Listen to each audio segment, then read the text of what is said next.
Hi, my name is Tumwes Jamaiko, and I signed up for this course of Citizen Engagement, a game changer, a very good course by World Bank.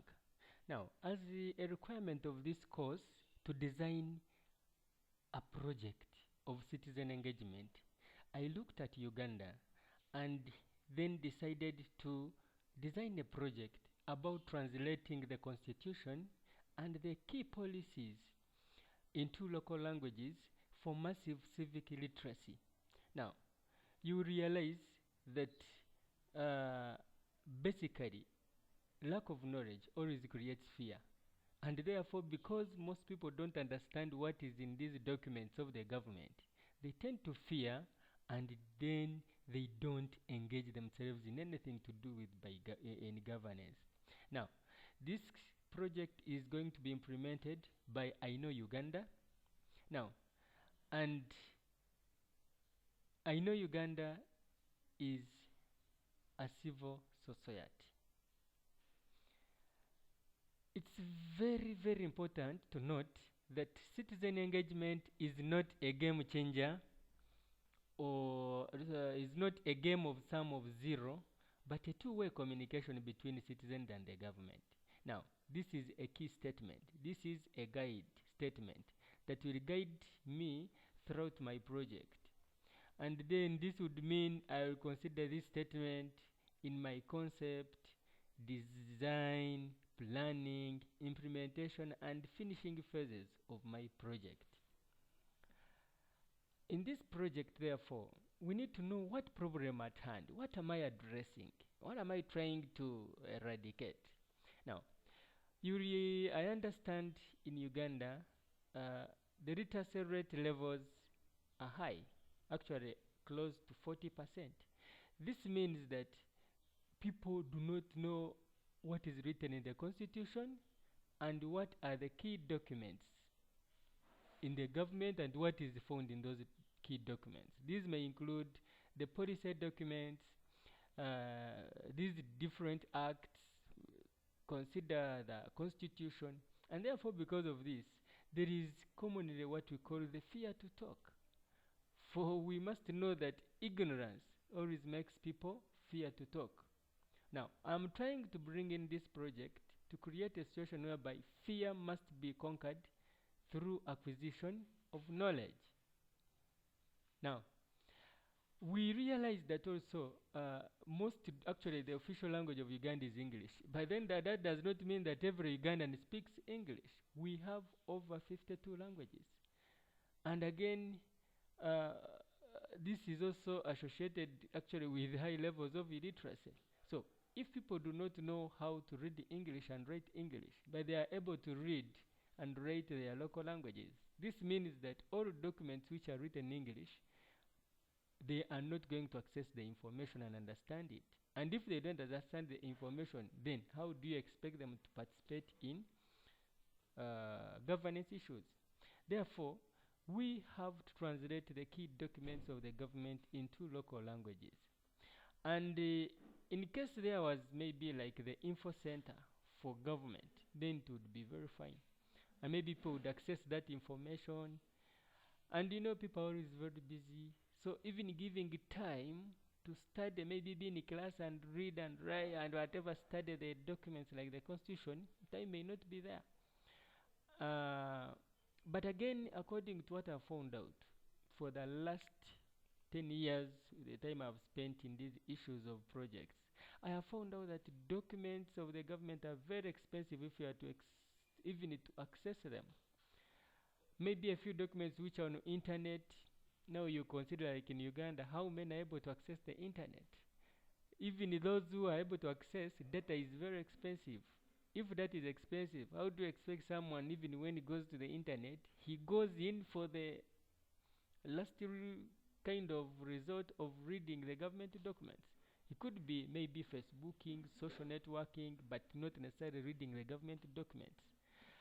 Because it's a culture in Uganda that most people don't believe that they should even participate in governance.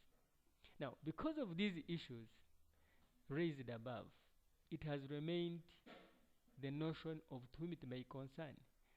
So it's nobody's business when it comes to citizen in terms of governance. Now, they just stop at voting. What follows after voting? God's grace. So they are not concerned. No wonder we really have a lot of corruption cases, according to the statistics given by Black Monday movement in Uganda. Billions of money have been stolen. So it's very important. Now, this is the problem I'm trying to address, and it must end. So maybe we may ask ourselves what could be the main specific objectives. So one is to enhance citizen awareness about the constitution and policy documents of the government, and we believe by 40% in 3 to 4 years, because the project is going to last for 4 years. Two, to enable citizens conquer the fear through acquisition of knowledge and understand, to demand for accountability from the government. And finally, to create a common platform for reporting mechanism among the citizens. So we believe that this will be a two-way, whereby we shall have committees, what we call the monitoring committees, and then we shall also have a common platform, what we call the citizens blog, whereby citizens will be reporting issues of accountability, governance, and transparency. Now, whom do we target? We are targeting any Ugandan above 12 years. Now, why have we chosen 12 years? At 12 years, that's when a person is criminal responsible. So 12 is a criminal responsible age. Any child who is 12 in Uganda, according to the constitution, is able to face the jail in case of any criminal offense.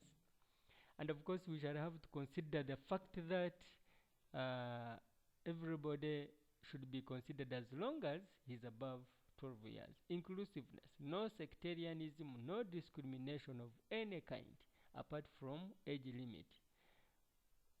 And why we've even chosen this age is because there is another project that we run into the within the primary schools, what we call the PCDC project. What we call patriotism and character development right from childhood, and these things they will learn them. So now we come to the key activities. My key activities will include training of local councils and field officers. It will also include the training, the translation process of the constitution and key policies, strategic plans of different ministries into local languages. Oops, this is not companies, it should be languages. And then we shall print them. After printing them, we shall carry out community mapping and recruitment of the beneficiaries in liaison with the local councils, what we call the LCs, local councils. Right away from the village level in Uganda, we have what we call local councils. And then we shall launch and inaugurate the project. Possibly this is where we shall sign the policy documents. And then here we shall have elections of the citizen monitoring committees, what we believe that they are now key for follow-up and the guidance and about the implementation of the projects by the government. Now, we shall launch People's Parliament, a platform where people will share views. We shall launch Citizens Blog, where we shall report to the government. And we shall monitor, then finish and hand over the project. But then I know Uganda organization will actually continue monitoring in everything. Now, project duration. This project is expected to last for 4 years. And then immediately we hand over. So it is anticipated that by 2020, then we should be handing over the project to the citizens, and we should have organized it for sustainability of this project, for citizens to continue demanding accountability, communicating to the government. It should be government and citizen who should lead their country and know where they are taking their country.